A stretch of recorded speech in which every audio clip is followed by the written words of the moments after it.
So this Chrome feature really helped me to debug and save tons of time debugging or building a new feature or prototyping.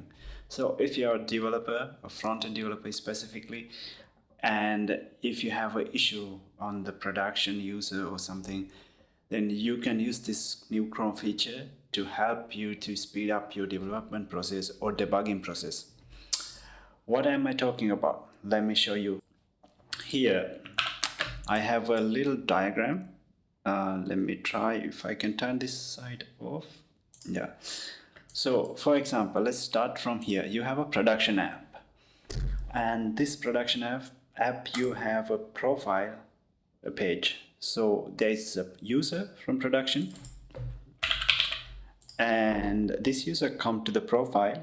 And the profile is fetching some data from the production DB. Let's call it DB. And what happens when user fetch the data, instead of seeing the profile page, this user starts seeing the 500 page.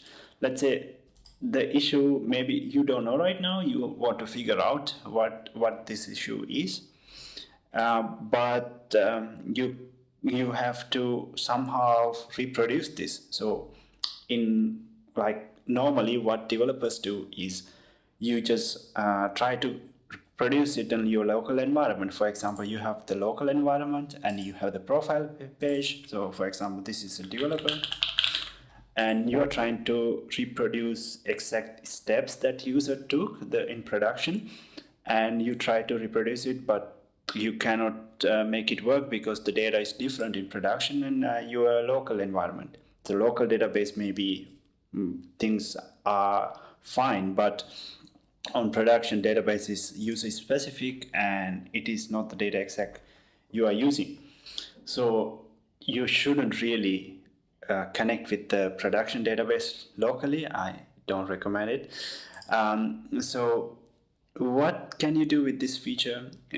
This new feature is called network override. And what you can do is of course you can use this feature only if you can talk to the user. So for example, let's say someone you know or someone from your office start having this issue, and you can ask them to, hey, can you go through the network tab and give me the response of this specific API.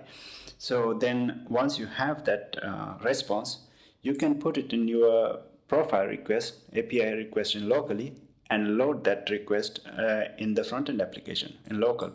So basically this page will look like exactly as the page of the user. So basically, instead of seeing the profile page, you will also see the 500 error.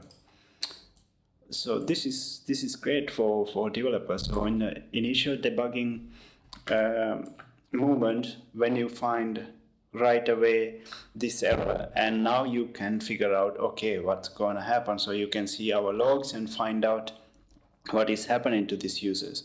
So normally what you are going to do is you're going to spend so much time and try to reproduce it, but you can't. You're going to talk to some people and then tell your user to do exactly this thing, but it's going to take forever to reproduce something. So you know how it is.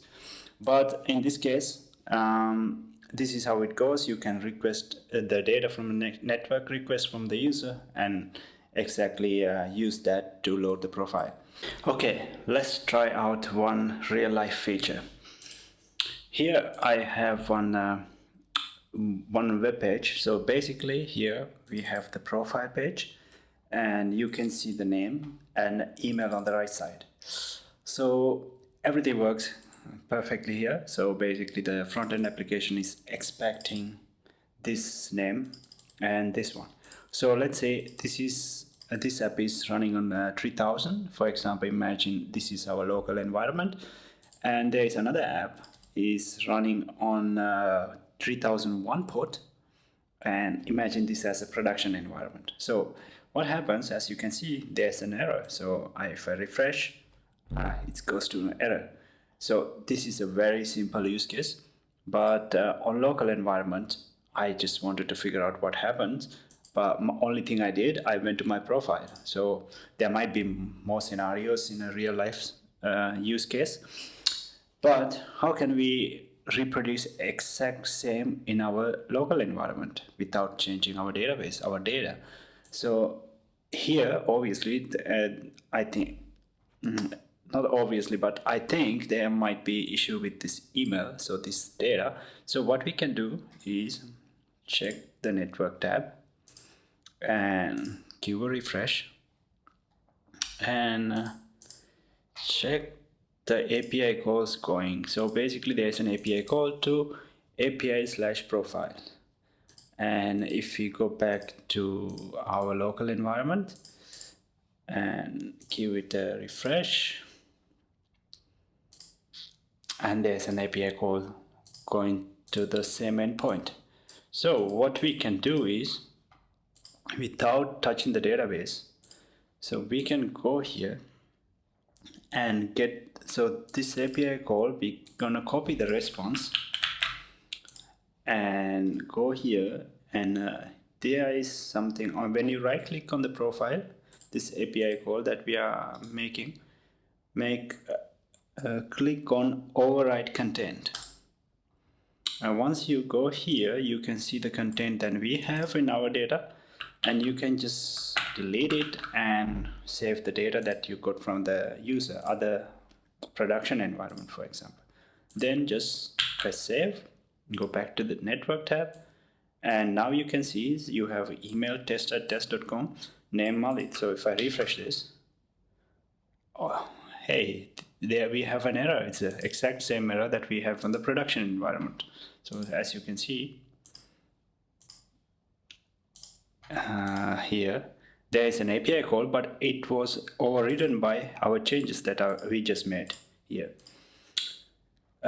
So basically this is a simple example, but for example, now I can I know what happened because of the data, everything messed up. So what I would do is just go back, and I could go to my application and see, oh, there is a number, it should be a string. So then I can fix the issue and everything works, and then I would just finish the feature or finish the fixing bug. And yeah, this is one use case, but of course there are many use cases. You can use the same way. You can manipulate the API. For example, you can add more data to this content. Right now there is an email and name, and you can add age, for example. You can do many things like this. So thank you for watching. This is it for today. Keep in touch.